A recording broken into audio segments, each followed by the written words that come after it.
अस्सलाम वालेकुम नाजरीन, मैं हूं उमर चीमा एजाज़ सैयद के साथ। नाजरीन, आज जनरल कमर जावेद बाजवा बाकायदा तौर पे रिटायर हो चुके हैं और उन्होंने आर्मी की कमान नए army chief general Asim Munir के सुपुर्द कर दी है। और आज हम इस मौजू पर बात करना चाहते हैं कि जनरल कमर जावेद बाजवा 6 साल आर्मी चीफ रहे। इस दौरान क्या कुछ हुआ, जनरल साहब की क्या लेगसी है, क्या वो पीछे छोड़ कर गए हैं, क्या तनाज़ात थे, उसमें उनका क्या किरदार था, सही था गलत था। तो मैं इस सिलसिले में एजाज़ सैयद से बात करूँगा। एजाज़ साहब, आप काफ़ी नज़र रखे हुए हैं जनरल साहब पे और आप इस दिन का इंतज़ार कर रहे थे कि जनरल साहब जाएं और मैं को बात करूं, तो आप आज खुलकर बात करें। क्योंकि आप रिटायर हो गए इसलिए खुल के बात हाँ, कर रहे हैं। हाँ। अच्छा चीमा साहब, पहली बात तो ये भी बड़ा अलमिया है कि हमारी जो मिलिट्री जो लेती रहती है पॉलिटिक्स में हिस्सा, जनरल बाजवा साहब के दौर में लिया बड़ा खुल के इन्होंने, तो इनके दौर में इनके ऊपर कोई बात नहीं कर सकता। आप जनरल आसिम आए हैं, हम खातर जमा रखें कि शायद वो सियासत से उसे निकालें, और अगर इनके जनरल आसिम ने कोई रोल प्ले किया तो मीडिया पाकिस्तान का खामोश रहेगा। नहीं, खैर वैसे बात तो आम काफ़ी तौर होती पे रही है, नहीं, वो बात होती रही है, लेकिन बराह हाँ, रास्त मीडिया हाँ। के नहीं, मीडिया बंद हो जाता रहा है ना। एजाज साहब, आप जैसे लोग काफ़ी बात करते रहे हैं, मैं इनके और किसकी बात नहीं करूं? नहीं नहीं नहीं चीमा साहब, 29 नवंबर 2016 को साबिक वज़ीर आज़म नवाज शरीफ साहब ने कमर जावेद बाजवा साहब को आर्मी चीफ तैनात किया। जब इनको आर्मी चीफ तैनात किया तो उस वक्त का कॉन्टेक्स्ट ये था कि उस वक्त की जो सिविलियन हुकूमत थी वो वीक सिविलियन हुकूमत थी। उसकी वजह ये थी कि इमरान खान साहब 2014 का जो धरना था उसकी वजह से उस वक्त की जो मिलिट्री इस्टेब्लिशमेंट है, जिसमें सबसे अहम फार्मर DGSI जनरल ज़हीरुल इस्लाम, लेफ्टिनेंट जनरल ज़हीरुल इस्लाम ने एक प्लॉट तैयार किया था। और उस प्लॉट किधर था, DHA में या किसी और जगह पे? नहीं, ये तो मंसूबा था ना। अच्छा, तो वो उस मंसूबे साजिश। कह लीजिए, तो उस साजिश की वजह से, और जाहिर है इस साजिश का इल्म उस वक्त के आर्मी चीफ जनरल राहिल शरीफ के इल्म में था। ये नहीं है कि वो बाला बाला कर रहे थे, ठीक है। लेकिन ये तासर भी था कि कोई 4-5 जनरल्स हैं कि जी हाँ, जो रेल शरीफ साहब की बात नहीं मान रहे। ये तासुर एक दिया गया था जो कि एक्चुअली दुरुस्त को इतना ज़्यादा नहीं था। जनरल राहिल शरीफ के इल्म में थी सारी बातें। इल्म में होना या इख्तियार में होना दो डिफरेंट चीज़ें हैं। ठीक है, आर्मी चीफ थे वो, तो इख्तियार तो था उनका। शायद ये इख्तियार जो है आपको भी अल्लाह कभी दे तो आपको पता चले कि किस तरह इस्तेमाल एनी होता हाउ, और इस सारे अमल में जब चीमा साहब ये सारा मामला आगे बढ़ा तो उन दिनों जो सिविलियन गवर्नमेंट थी उसको भरपूर तनकीद का निशाना बनाया जा रहा था मीडिया के अंदर। और उसमें बहुत सारे और भी बहुत सारे किरदार थे। उनमें एक जनरल आसिम बाजवा भी थे जो कि DGI SPR थे, और उस सारे खेल में वो एक मरकज़ी किरदार अदा करते थे। बाद में आसफ़ गफूर आए, वो भी उसी रोल को प्ले करते चले गए, और वो एक तरीक़ाकार तैयार किया गया सिविलियन गवर्नमेंट को एम्बैरस करने का, पार्लियामेंट को एम्बैरस करने का। तो उस माहौल में जनरल बाजवा साहब को सिलेक्ट किया गया। कैसे सिलेक्ट किया, उसकी कहानी की डिटेल में जाए बगैर सिर्फ इतना ये है कि जनरल बाजवा साहब को इमरान जो सबसे पहले मुख्तलिफ़ किस्म के अफराद ने इतला दी नवाज शरीफ साहब को कि जो जनरल बाजवा हैं वो 2014 के जो धरने हैं उनके ख़िलाफ़ हैं। वो इतला इंटेलिजेंस ब्यूरो के आफ्ताब सुल्तान साहब ने भी दी। वो इतला जनरल बाजवा के उस्ताद और नवाज शरीफ के दस्ते राज सेनेटर इरफान सिद्दीकी उन्होंने भी दी। वो इतला हमारे मोहसन और हमारे बड़े भाई अफसार आलम साहब जो हैं चेयरमैन पैमरा, वो इतला उन्होंने भी दी, और भी मल्टीपल ज़राए से मोहम्मद ज़ुबैर जो हैं वो भी काफ़ी उनके करीब लोगों में थे। जी मोहम्मद ज़ुबैर जो कि तर्जुमान रहे हैं पाकिस्तान जिनकी बाजवा साहब के दौर में फिर वीडियोस जो हैं वीडियोस भी लीक हुई। तो वो चीमा साहब इतलात जब नवाज शरीफ साहब तक पहुंची कि ये तो बड़ा जमहूरियत पसंद जर्नैल है, और ये जर्नैल तो कोर कमांडर्स मीटिंग में कहता है कि नहीं, हमें आइन के तहत चलना चाहिए और सिविलियन हुकूमत को काम करने देना चाहिए। तो ये that made up the mind of Nawaz Sharif sahab. जिस तरह आज हम बात कर रहे हैं एक नए आर्मी चीफ पर बड़े खुश हैं, जी हाँ, तो उस टाइम भी कोई खुशी ऐसी थी जी कि एक जमहूरियत पसंद, आइन पर यकीन रखने वाला, आइन की बालादस्ती पर यकीन रखने वाला जर्नल हमें मिल गया है। उसी तरह बिल्कुल ऐसे ही। अच्छा, अब जब ये पावर में आए तो शुरू में इन्होंने इब्तदाई कुछ अरसा इन्होंने फौरी तौर पे कोर कमांडर्स मीटिंग नहीं बुलाई। ये मुख्तलिफ कोर्स का दौरा करते थे, वहाँ पे ये अपने ऑफिसर्स को ब्रीफ करते थे कि सिविलियन बालादस्ती होनी चाहिए, फौज को अपना किरदार अदा करना चाहिए। चीमा साहब गुजरांवाला के एरिया में जब ये गए ना, तो वहाँ पर इन्होंने एक स्पीच की अपने कोर के अंदर, और कोर के अंदर इन्होंने स्पीच की कि पार्लियामेंट जो है वो सुप्रीम है, वज़ीर आज़म की बात सुननी चाहिए, फ़ौज को अपना काम करना चाहिए। वहाँ पर एक जूनियर अफसर ने जनरल साहब को क्वेश्चन किया और उन्होंने कहा कि सर ये तो आप नवाज शरीफ वाली बात कर रहे हैं, ये तो चोर हैं, वो जो इमरान खान साहब का जो बयानी है ना, तो ये तो आप वो उस तरह की बातें कर रहे हैं। And general Bajwa was taken a back, general Bajwa was taken. अच्छा, ये बात फौज की ना, फौज के अंदर ही रह जाती, लेकिन हमारे दोस्त हैं आजकल वाशिंगटन में होते हैं, अमेरिका में होते हैं, उनका नाम है वजाद सईद खान। तो वो खबर जो है ना उनको लीक की गई, और वो खबर जो है लीक ना कहा करें, वैसे ही नहीं उन्होंने खबर दी। अच्छा, उन्होंने खबर दी, नहीं मतलब देखें चीमा साहब, इस तरह की खबरें जो है ना वो लीक की जाती हैं। शायद जी हर चीज लीक ही हो रही होती है ना जो पहुंच रही हाँ होती है। जी, मैं वही अर्ज कर रहा हूँ। लेकिन लीक से तासर ये मिलता है कि जैसे कोई किसी को कान पकड़ के उसको कह गया पुत्र इन्होंने खबर दी, नहीं इस तरह नहीं तासुर। देखो ना, जर्नलिस्ट को इतलात तो देते हैं ना, अंदर से लोग इतलात देते हैं कि जी ये हो गया है, तो जर्नलिस्ट भी एक्साइटमेंट में वो दे देता है, यानी कि उसको भी तो यार बड़ी खबर आ रही। तो ये खबर वजाद सईद खान साहब ने, मैं उनकी इंटेंशन पे डाउट नहीं कर रहा हूँ या उनकी जर्नलिज्म पे डाउट नहीं कर रहा हूँ, बड़े अच्छे जर्नलिस्ट हैं, लेकिन ये लीक अंदर से हुई खबर और वजाद सईद खान ने वो खबर दी, तो इंटरनेशनल मीडिया में छपी, पाकिस्तान में नहीं ये छपी। तो बताने का मकसद ये था कि general Bajwa was taken a back. खैर, बाजवा साहब ने कोर टेकन अ बैक का जरा उर्दू में बता देना, यानी कि उन्होंने जो उनका नजरिया था, यानी कि हम सरप्राइज हुआ, उनको बड़ा परेशान हुए कि यार उन्हें पता लगा कि फौज के अंदर जो थिंकिंग है, जो जूनियर अफसर में जो थिंकिंग है, वो तो उनकी थिंकिंग से मुताबिकत नहीं रखती। ये बात हुई। और उन दिनों आपको याद है कि डॉन लीक्स का मामला भी चल रहा था, और भी बहुत सारी कंट्रोवर्सीज थी। और डॉन लीक्स के मामले में आपको याद हो, आसिफ गफूर साहब कोर कमांडर हैं, आसिफ गफूर साहब ने, मेजर जनरल साहब ने एक ट्वीट कर दी थी कि जब वो डॉन लीक्स की रिपोर्ट आई तो उन्होंने लिख दिया था रिपोर्ट रिजेक्टेड। अब देखें ना कि एक मेजर जनरल के लेवल का अफसर, और वो गवर्नमेंट को और प्राइम मिनिस्टर को, जो कि फौज का भी हेड होता है, और प्राइम मिनिस्टर कोई भी हो सकता है, वो इमरान खान हो सकता है, वो यूसुफ रजा गिलानी हो सकता है, वो नवाज शरीफ हो सकता है, नेम एनीबडी, वो रिजेक्ट करके लिख रहा है। और जो जनरल बाजवा साहब हैं, कहा यह जाता है कि उस वक्त ये किसी जगह जा रहे थे, तो शुरू में वो बाजवा साहब की कंसेंट थी, लेकिन बाज़ लोगों को बाजवा साहब ने कहा थी मेरी तो कंसेंट नहीं थी, मुझे तो पता ही नहीं चला। ठीक है, तो खैर इसके ऊपर एक कंट्रोवर्सी रही, लेकिन बाजवा साहब जो हैं वो उस माहौल में थे जिस माहौल में एक थिंकिंग डेवलप हो रही थी विद इन दी इस्टेब्लिशमेंट कि जी सिविलियन गवर्नमेंट है, ये ठीक नहीं है। और उन दिनों चीमा साहब आपने भी एक कारनामा किया हुआ था, और वो कारनामा आपका ये था कि आप पनामा पेपर्स लेके आए थे, और आपका पनामा पेपर्स उसको रीज़न बनाकर इमरान खान साहब ने एक एहतजाज शुरू किया था, और सुप्रीम कोर्ट ने उसका नोटिस ले लिया था। तो अब जजेस और वो अपनी छुरियां कांटे तेज़ कर रहे थे, और एक कमेटी बनाई गई थी, एक JIT जॉइंट इन्वेस्टिगेशन टीम जो बनाई गई थी, और उसमें एक ब्रिगेडियर साहब थे जो कि बाकी लोगों के साथ थे। 2 ब्रिगेडियर थे। हाँ, 2 ब्रिगेडियर थे। ये आपको सही पता ना, आपको बुलाया था उस JIT ने। ISI के थे, एक ब्रिगेडियर और एक MI के। वो नाम आपको याद है आपको चीमा साहब? यार नाम मुझे भी भूल गया, मुझे इतना याद है कि जो ISI वाले ना उनकी छोटी छोटी दाढ़ी थी। अच्छा अच्छा, तो ये गालबन डॉन लीक्स में भी यही, डॉन लीक्स में भी यही। अच्छा।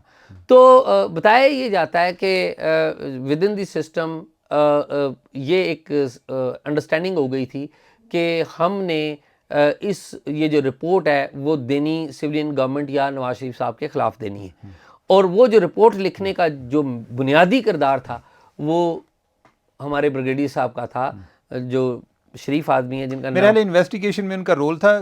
लिखने लिखाने में तो पता नहीं वो कितने काबिल थे। अच्छा, लेकिन वो कोई और भी लिख सकता है। हाँ, कोई और भी जो है ना, कुछ लोग तो JIT में थे और कोई दूर बैठकर भी उस सारे अमल में इन्वॉल्व थे। जी हाँ, कोई जैसे होता है कोई फाइनेंशियल कंसल्टेंट टाइप लोग, जी हाँ, कोई और इस तरह के मामलात में। ये जो है ना, इनका ISI वगैरह के ज़्यादा रोल था, इधर उधर से एविडेंस कलेक्शन का, ठीक है, या उधर जो लोग आ रहे हैं उनकी इन्वेस्टिगेशन का। क्योंकि मैं जब गया हूँ ना, तो वाजिद रसूल साहब जो हैं, ये तो दरमियान में एक फिगर हेड थे कि जो सिर्फ दरमियान में बैठे हुए थे। जो बोलने वाले थे, ज़्यादा जो बात कर रहे थे, पूछगिछ कर रहे थे, वो जो आईएसआई के ब्रिगेडियर थे वो थे, और उनके बाद अगर किसी ने कोई थोड़ी बहुत बात की तो वो जो एमआई वाले ब्रिगेडियर थे वो अच्छा, तो इन शॉर्ट ये कि जलन साहब के दौर में ये हुआ, नवाज शरीफ साहब फारग हो गए, शाहिद खाकान अब्बासी साहब आ गए, तो शाहिद खाकान अब्बासी के साथ एज प्राइम मिनिस्टर भी इनकी एक दौर था।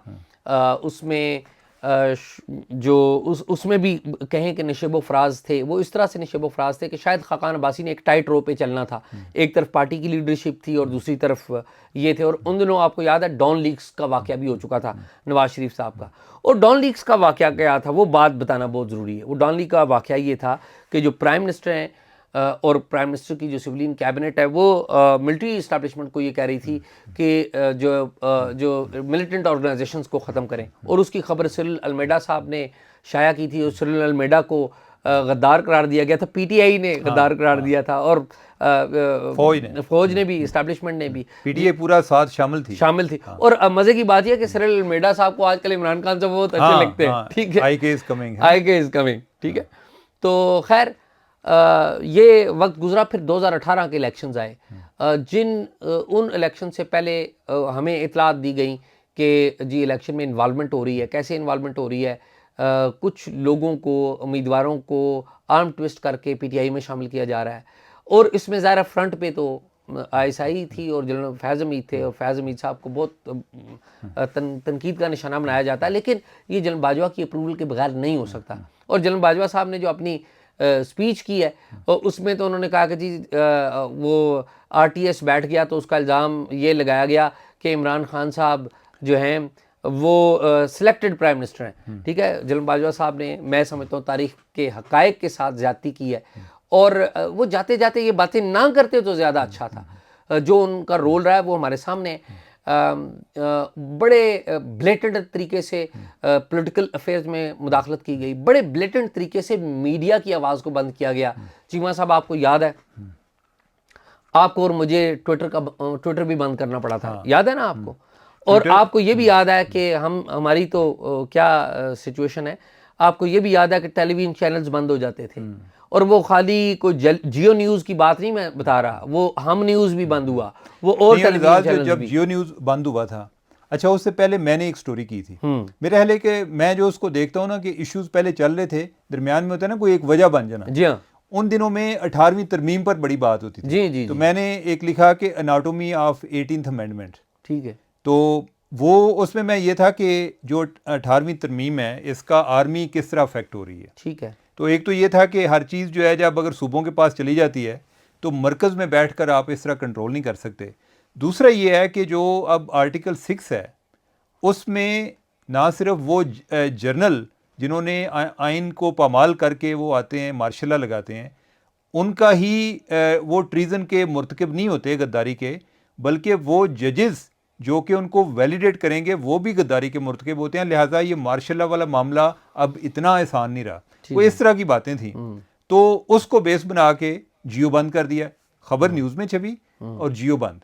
और आपको याद होगा कि उसके बाद जिस तरह जियो खुला उस पर कंडीशंस थी, बाकायदा कंडीशंस थी, और ये राइटर्स जो एक इंटरनेशनल न्यूज़ एजेंसी है उसने रिपोर्ट किया। ठीक है, और उसमें जो 3 कंडीशंस थी वो ये थी कि साकम सार पर बात नहीं करनी, चीफ जस्टिस साकम सार जो हैं उनको ज़्यादा कोई तनकीद का निशाना नहीं बनाना।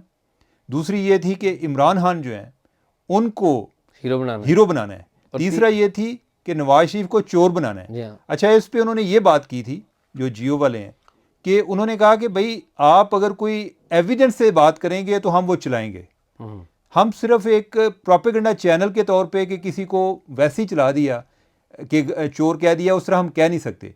लेकिन एजाज उन दिनों में इतनी ज़्यादा एक सर्विलेंस थी कि इधर तक इतराज़ होते थे कि आपने जो टिकर चलाए हैं, फॉर एग्जांपल कि नवाज शरीफ साहब का केस चल रहा है तो उसमें होता था जी कि ARY जो है वो तो नैब का जो प्रोसिक्यूटर है उसके टिकट चला रहा है जी कि उसने ये सवाल किया है। आप जो है ज़्यादा ये चला रहे होते थे कि नवाज शरीफ ने जवाब क्या दिया है उनके वकील ने। तो बहुत ज़्यादा थी, नहीं इवन कोई शेरो शायरी पे ट्वीट डिलीट हो रही ऐसे ही। और आपको याद हो कि जो पाबंदियां लग रही थी हम पर, सवाल नहीं करना, खबर नहीं देनी, ठीक है, अगर देनी है तो ये चीज़ें निकाल देनी है। तो वो दौर था, वो 2018 के इलेक्शन में इमरान खान साहब आ गए, और इमरान खान साहब और जो मिलिट्री इस्टेब्लिशमेंट थी जनरल बाजवा की, वो दोनों जैसे कहते हैं यक जान दो कालिब, ऐसे ही कहते हैं ना, तो वो यूं था। और इमरान खान साहब को जो कि एक बड़ी अच्छी बात है, मैं कहता हूँ सारे प्राइम मिनिस्टर्स को ये होना चाहिए, 27 अगस्त यक कालब दो जान। हाँ, यक कालिब दो जान, ठीक है। तो इमरान खान साहब को 27 अगस्त 2018 को जनरल बाजवा ने अपने फौजी अफसरान के साथ GHQ में एक जोराना दिया। दैट वाज अनप्रेसिडेंटेड, ठीक है। तो वहाँ से इनके सफ़र का आगाज़ हुआ। फिर इमरान खान साहब के साथ इनकी जो दूरियां हैं वो ख़त्म होती हैं मार्च 2021 में, जब सेनेट के इलेक्शन में जो हफीज़ शेख हैं वो हार जाते हैं, तो वहाँ से इनकी दूरियां शुरू हो जाती हैं। साथ साथ उसमें ये भी हुआ कि इस हद तक जनरल बाजवा साहब के दौर में चीज़ें बताई जाती थी कि एक ISI के अफसर वो पार्लियामेंट में बैठ के अरकान कौमी असम्बली की गिनती गिना करते थे, इंश्योर किया जाते करते थे कौन सा सवाल होना है, कॉलिंग अटेंशन पार्लियामेंट के अंदर की कार्रवाई, वो एक कर्नल साहब। और इमरान खान खुद कहते हैं कि मैं एजेंसियों के जरिए बंदे इधर लेकर आता था, MNAs या दूसरे जो हैं। जी हाँ, और असद कैसर साहब जो स्पीकर थे कौमी असम्बली के, वो ब्लेटेंटली इन पर अमल दरामद करते थे। हमने देखा कि उस दौर में अली वजीर, मोहसिन दावड़, इनको गिरफ्तार कर लिया गया और उनके प्रोडक्शन ऑर्डर्स जारी नहीं किए गए। अच्छा एजाज, अब बात ये है ठीक है कि ये तो बातें तारीख का हिस्सा हैं। दो बातें मैं क्या के ख़त्म करता हूँ, बहुत ज़रूरी है। बहुत मेहरबानी। एक तो मीडिया के वाले से बहुत सख्त पाबंदियां थी इनके दौर में, जनरल बाजवा के दौर में अबसार आलम साहब को गोली मारी गई, अब क्योंकि अबसार आलम साहब बराह रास्त तनकीद कर रहे थे इनके तूर पे। असद तूर को उनके घर में घुस के मारा गया, मतीउल्लाह जान को अगवा कर लिया गया, खैबर पख्तूनख्वा में, कराची में जर्नलिस्ट को उठाया गया, पंजाब के अंदर भी वाक़यात हुए, सिंध के अंदर रिजवान रजी जो है वो उनको उठाया गया। रिजवान रजी को, इमरान शफकत वगैरह, इन सब के साथ इस तरह के वाक़यात हुए। तो मीडिया के वाले से ये था, अदलिया के वाले से इनके दौर पर ये था कि जस्टिस काजी फाइज ईसा उनके ख़िलाफ़ रेफरेंस बना, फिर इन्हीं के और उसका इल्ज़ाम इस्टेब्लिशमेंट के ऊपर लगा। फिर इन्हीं के दौर में जस्टिस शौकत अजीज़ सदीकी, उनको रिमूव किया गया, वो इल्ज़ाम भी इनके सर लगा। अदलिया में भी मुदाखलत, पार्लियामेंट में भी मुदाखलत, मीडिया में भी मुदाखलत, और साथ साथ इंतज़ामी अमूर पे भी मुदाखलत। जो इंतज़ामी अफसरान हैं दे वुड कॉल शॉट्स। ये इंतज़ामी फेडरल सेक्रेटरी चीमा साहब जाया करते थे पिंडी में, GHQ में, वो वहाँ पर आर्मी चीफ उनकी मीटिंग्स लिया करते थे। तो ये था इनका दौर। एक ये तो सारी ये नेगेटिव बातें हो गई, लेकिन इनकी दो तीन बातें हैं जो आप करें ना, मैंने भी करनी है, जरा जल्दी जल्दी बता अच्छा, दें मुझे। मैं क्विकली 2 लाइन में, एक जो बात है ना वो इनकी वो ठीक थी, वो ये था कि ये इंडिया के साथ पीस करना चाहते थे। That was very important. Kartarpur राहदारी गो के सिविलियन गवर्नमेंट का मंसूबा था, मिलिट्री के बगैर ना हो सकता, वो इनके दौर में शुरू हुआ। फिर इंडिया के साथ जो फौज का पैक्ट हुआ, एग्रीमेंट हुआ लाइन ऑफ कंट्रोल के वाले से, उस पर स्ट्रिक्टली एडहेरेंस की गई और उस पर अमल दरामद हुआ, गोलियां नहीं चली दोनों तरफ, बहुत अच्छा हुआ। ये तो इंडिया के वाले से। अफगानिस्तान के वाले से ये हुआ कि वहाँ पर आपको पता है तालिबान की हुकूमत आई, पाकिस्तान के ऊपर बड़ा इल्ज़ाम लगा। तो ये सारी चीज़ें जो हैं वो, लेकिन इनका जो सबसे बड़ा ये सारी तो मुल्क के अंदर की है ना, जो सबसे बड़ा इनके ऊपर जो चार्ज लगा विद इन द मिलिट्री भी, वो ये है कि इन्होंने एक्सटेंशन ली, जो कि ये कहते हैं कि जी मैंने नहीं ली या मुझे पता नहीं था, लेकिन एक्सटेंशन उन्होंने ली।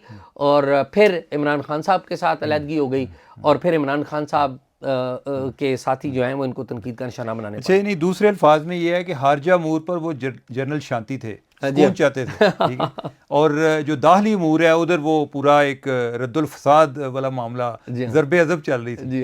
हाँ, अच्छा, लेकिन एजाज मेरे लिए जो अहम चीज़ है ना, वो ये सवालात जो है ना, ये जो आपने पॉइंट उठाए हैं, मेरे लिए इम्पॉर्टेंट ये है कि वो जनरल बाजवा के जो एक बड़े अपने प्रो डेमोक्रेसी अपने आप को समझते थे, बल्कि मुझे याद है कि उस दौरान मैंने उनके बेटे का आर्टिकल भी पढ़ा, इंटरव्यू था, जिसमें उन्होंने कहा जी कि मेरा फादर जो है वो एक कॉन्स्टिट्यूशन की सुपरमेसी पे यकीन रखते हैं। ये शुरू की बातें हैं। और वो जनरल कि जो वो एक अमेरिकन आथर हैं, तो मुझे उनका नाम विल्कसन या कोई इस तरह का है, तो इन्हीं उनकी किताब है आर्मी एंड द नेशन जी। वो किताब आर्मी को पढ़ा रहे थे कि किस तरह इंडियन डेमोक्रेसी ने सर्वाइव किया और किस तरह इंडियन आर्मी ने उसमें उनके साथ गुजारा किया। तो आपको भी जमहूरियत की तरफ अपना ज़हन जो है बनाना पड़ेगा। और वो जर्नल के जो समझते थे कि जो डॉन लीक है वो एक नॉन इशू है, और जब वो जनरल बने, आर्मी चीफ बने और मुख्तलिफ दरबारों में ख़िताब किया और उन्हें पता चला कि नहीं, आर्मी में तो ये बहुत बड़ा इशू है, ठीक है। और जो एक पॉइंट पे जिधर जाके उनका एक यानी एक कश्मकश थी, जो मैं उसको एज अ ऑब्जर्वर फील करता हूँ, वो ये थी कि आर्मी जो है वो बहुत ज़्यादा गवर्नमेंट के ख़िलाफ़ थी एज ए इंस्टीट्यूशन। जो रैंक्स एंड फाइल हैं उनकी कोई नवाज शरीफ गवर्नमेंट के बारे में कोई अच्छी राय नहीं थी, और बाजवा साहब जो हैं वो दरमियान में एक सैंडविच बने हुए थे, ठीक है।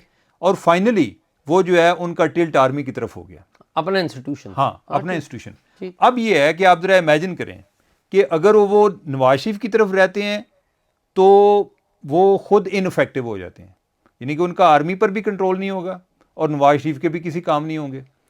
तो मुझे ये लगता है कि फाइनली उनके लिए यही ऑप्शन निकला कि मैं इधर ही चला जाऊँ, अपने इदारे की तरफ, मेरी कॉन्स्टिट्यूएंसी है, मैं स्ट्रेंथ इधर से ड्रा करता हूँ। वो इलेक्शन लड़ गए हैं। नहीं यार, इन्हीं के इलेक्शन लड़ने वाली बात नहीं है। आप अगर चीफ रिपोर्टर हो ना, तो आपके साथ को 5-10 रिपोर्टर हों, वो एक सियासी मामले पे कोई एक राय रखते हो ना, तो अगर आप उनसे ज़्यादा इख्तलाफ करें या दूसरी साइड की आप साइड लें ना, तो ऐसा आपको लगता है कि ये तासर है कि शायद मैं दूसरा का जो है उसका मैं कोई दूसरे प्लेनेट का ऐसा हूँ, हाँ, प्लेनेट हाँ, दूसरे में। तो बाज़ का आप एक बैलेंसिंग एक्ट में चले जाते हैं, ठीक है। उसमें नहीं कि आपने इलेक्शन नहीं लड़ना होता, ठीक बात। आपसे बहुत सारे लोग जो हैं वो काम के लिए भी आपको कहते हैं जिनसे आपने वोट नहीं लेने, लेकिन एक सोशल प्रेशर होता है जी कि फलां ने कह दिया, मेरे अंकल ने कह दिया, मेरे भाई ने कह दिया, ठीक है, इस तरह भी होता है। लेकिन मेरे लिए जो इम्पॉर्टेंट चीज़ है हाँ वो ये है, हम जो है ना, जो हम समझते हैं कि जो एक पावरफुल लोग हैं वो इतने पावरफुल नहीं होते, वो भी बड़े वल्नरेबल होते हैं। यानी कि उनकी जो पावर है वो जिधर से ड्रॉ कर रहे होते हैं, उनका सबसे ज़्यादा एक क्रूशल पॉइंट या एक क्रिटिकल मास वो लोग होते हैं, ठीक है। तो ये चीज़ समझना, क्योंकि मेरे लिए ये इंपॉर्टेंट है, मैं सोल्यूशन चाहता हूँ, ठीक है। मेरी नज़र में ये इंपॉर्टेंट है कि हम सिर्फ अगर हम यही बात करते रहेंगे ना, वो फलां भी आया तो इधर चला गया, फलां भी आया। मैं ये सवाल मेरे लिए अहम है कि एक बंदा, और इनके जो पुराने दोस्त हैं वो भी यही बताते हैं जी कि ये वाक़तन ऐसे थे शुरू में जी, ऐसे ही ये पहले आर्मी चीफ बनने से पहले ये ऐसे इनकी प्रो डेमोक्रेसी ओपिनियन थी कॉन्स्टिट्यूशन के हवाले से, और बल्कि इनके वो आर्मी के खुद बहुत बड़े क्रिटिक थे कि हमारे अदारे में रिफॉर्म्स की बहुत ज़्यादा ज़रूरत है। अच्छा एजाज, जब general Asif Nawaz army chief बने, उनके भाई की उनकी मैं किताब पढ़ रहा था, शुजा नवाज साहब की, तो जो क्रॉस स्वॉर्ड है, जी, तो वो कहते हैं कि जब मेरे भाई आर्मी चीफ बना तो मैंने उन्हें कहा कि आपको जो अपनी पहली स्पीच है ना, वो एक ऑर्डर ऑफ द डे एक होता है, यानी जिसमें कोई, यानी कि वो एक तरह की एक पॉलिसी जो डिसीजन है मेन, वो उस दिन नया आर्मी चीफ अनाउंस करता है। तो मैंने कहा, यानी कि शुजा नवाज साहब ने अपने भाई Asif Nawaz chief of army staff को, कि आपको ये करना चाहिए कि मैं आर्मी के अंदर से करप्शन ख़त्म करूँगा, ठीक है। तो आगे से आसिफ नवाज साहब ने पता क्या जवाब दिया? आसिफ नवाज साहब ने ये जवाब दिया, उन्होंने कहा कि मैं अगर इस काम पे लग पड़ा, मेरे पास 3 साल है, तो ये काम ख़त्म होने वाला नहीं, मैं किसी नए चक्कर में पड़ जाऊंगा।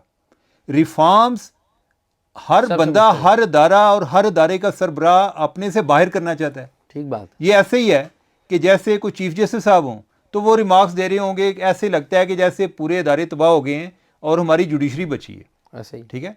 अच्छा, इसी तरह आर्मी वाले हैं।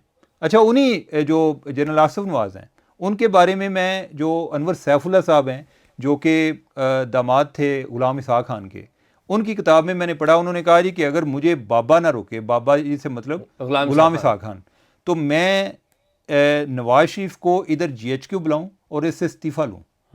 आसिफ नवाज साहब ने कहा, उन्होंने कहा कि ये अपने आप को समझता है कि मैं गामा पहलवान हूँ, ठीक है। अब इस चीज़ को ज़रा एक अंडरस्टैंड करें कि उनको लगता है कि मैं अपने दायरे को तो ठीक नहीं कर सकता, ठीक है। अच्छा, वो सबसे मुश्किल काम है। बाकी चीज़ों पे जब आप करते हैं, आपकी कॉन्स्टिट्यूएंसी जो है उसको प्रॉब्लम नहीं होता, वो आपके साथ खड़ी होती है।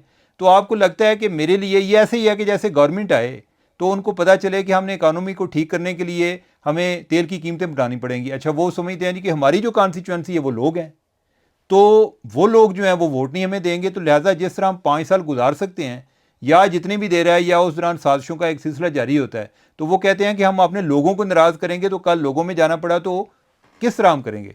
तो अल्टीमेटली जो बदनसीबी है वो ये है कि बहुत सारे लोग जो आते हैं कोई नेक नीयत के साथ आते हैं, उन्होंने पहले पावर को उस तरह से एक्सरसाइज नहीं किया होता। जब वो उस पोजीशन पर बैठते हैं तो उनकी आंखें खुलती हैं, उनको एक और दुनिया नजर आना शुरू हो जाती है, तो लिहाजा वो अपने लेवल पर कंप्रोमाइज कर जाते हैं। ठीक बात। ताहम इन सारी बातों के कहने के बाद अगर कोई क्रेडिट जनरल बाजवा के दौर में कोई अच्छी चीज होगी तो उसका उन्हें क्रेडिट भी जाएगा, जी जी। और अगर कोई बुरी चीज होगी तो वो भी उनको डिस्क्रेडिट जाएगा कि आपके टाइम पर ये होती रही है। अच्छा, एक जो दो चीजें क्रेडिट वाली और एक क्रेडिट वाली और एक डिसक्रेडिट, और बहुत बड़ा क्रेडिट कि मुशर्रफ साहब ने आगाज किया था पाकिस्तान में मिलिटेंट ऑर्गेनाइजेशंस को बंद करने का। तो इसका जब आपको पता है, जब इंटरनेशनली फैटफ ने पाबंदियों की एक धमकी में दी, ग्रे लिस्ट में डाल दिया, तो जनरल बाजवा की उसमें नोड थी और GHQ में एक ब्रिगेडियर साहब की सरबराही में एक फैटफ का सेल बनाया गया। ठीक है, उस फैटफ के सेल ने वजारत दाखिला मेन और जो इकोनॉमिक अफेयर्स डिवीजन और फाइनेंस मिनिस्ट्री, इसकी मदद से काम किया। और आपने और मैंने देखा कि जमात उद दावा जो बहुत मजबूत तंजीम थी, वो उसके असासे जो है हुकूमत ने ले लिए। हाफिज सईद साहब उनको गिरफ्तार हुए, सज़ा उनको हो गई, तो ये बड़ा मुश्किल काम था। लेकिन at the same time TLP तहरीक लब्बैक पाकिस्तान, वो इन्हीं के दौर में आई। और उसमें एक बात जो हमने डिस्कस नहीं की, वो बड़ी अहम थी, वो ये कि जब ये आए थे तो इनके ऊपर कंट्रोवर्सी ये लग गई कि इनके ऊपर इल्ज़ाम लगा कि ये अहमदी हैं या कादियानी। और पंजाब में हमारे में लोगों की जो माइंड सेट है वो इसको अलग रिलीजन, चूँकि आईने पाकिस्तान ने करार दिया हुआ है, तो उस वाले से इस अकलियत को पंजाब में अच्छा नहीं समझा जाता। लोग जो पंजाब में है वो अपना जो अहमदीज़ हैं या जो कादियानी जिन्हें कहते हैं या अहमदी कहते हैं, वो अपना तारफ भी नहीं करवा सकते। तो ये एक बैक फुट पे उस पे भी रहे। तो खैर ये इस मामले पे इतना एक वल्नरेबल पोजीशन हो जाती है कि एक किसी ने कोई सिपाही साहबा के एक लीडर से पूछा, उसने कहा जी कि आपके खिलाफ वो एक्शन लेंगे, उन्होंने कहा जी हमारे खिलाफ नहीं लेंगे। अच्छा, वो आप देखें कि उसके कॉन्फिडेंस का सोर्स क्या है।